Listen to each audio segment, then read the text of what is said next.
ಇದೀಗ ಇಡಿ ಅಧಿಕಾರಿಗಳು ಸಾಕಷ್ಟು ಕೂಡ ಮಾನಸಿಕ ಕಿರುಕುಳವನ್ನು ಕೊಡ್ತಿದ್ದಾರೆ ಅನ್ನುವಂಥ ವಿಚಾರ ಸಾಕಷ್ಟು ಕೂಡ ರಾಜಕೀಯವಾಗಿ ಸಂಚಲನಕ್ಕೆ ಎಡೆ ಮಾಡಿಕೊಟ್ಟಿದ್ದಾರೆ. ನಮ್ಮ ಜೊತೆಗೆ ಮಾತನಾಡೋಕ್ಕೆ ಕಾನೂನು ಸಚಿವರಾಗಿರುವಂತಹ ಎಚ್ ಕೆ ಪಾಟೀಲ್ ಅವರು ಇದ್ದಾರೆ. ಅವರ ಹತ್ರ ಒಂದಷ್ಟು ವಿಚಾರಗಳನ್ನ ಮಾತಾಡುವಂಥ ಒಂದು ಪ್ರಯತ್ನ ಮಾಡೋಣ.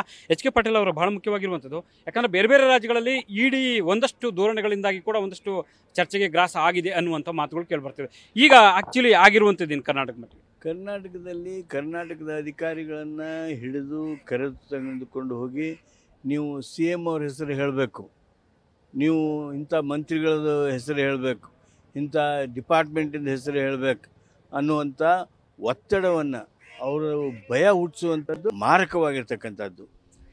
ನಮ್ಮ ಸರ್ಕಾರವನ್ನು, ಕರ್ನಾಟಕ ಸರ್ಕಾರವನ್ನು ಅಭದ್ರಗೊಳಿಸುವಂಥ ಪ್ರಯತ್ನ ಏನು ಇಡಿ ಮುಖಾಂತರ ಕೇಂದ್ರ ಸರ್ಕಾರ ಮಾಡ್ತಾ ಇದೆ, ಇದನ್ನು ನಾವು ತೀವ್ರವಾಗಿ ಖಂಡಿಸ್ತೇವೆ. ಅಂದರೆ ಕರ್ನಾಟಕ ಸರ್ಕಾರವನ್ನು ಅತಂತ್ರಗೊಳಿಸುವ ಪ್ರಯತ್ನ ಆಗ್ತಿದೆ ಅಂತಿದ್ರೆ ಇದೆಲ್ಲ ಅದನ್ನೇ ತೋರಿಸುತ್ತಲ್ಲ. ನಮ್ಮ ಅಧಿಕಾರಿಗಳಿಗೆ ಸಿ ಎಮ್ ಹೆಸರು ಹೇಳ್ರಿ, ಮತ್ತೊಬ್ಬರ ಹೆಸರು ಹೇಳ್ರಿ ಅನ್ನುವಂಥದ್ರ ಮೇಲೆ ಇವತ್ತು ನಿಷ್ಪಕ್ಷವಾಗಿ ಈ ಇಡಿ ಕೆಲಸ ಮಾಡ್ತಾ ಇಲ್ಲ ಅನ್ನೋದು ಸ್ಪಷ್ಟ. ಸದನದಲ್ಲಿ ಈ ವಿಚಾರವನ್ನು ಪ್ರಸ್ತಾಪ ಮಾಡ್ತೀರಾ?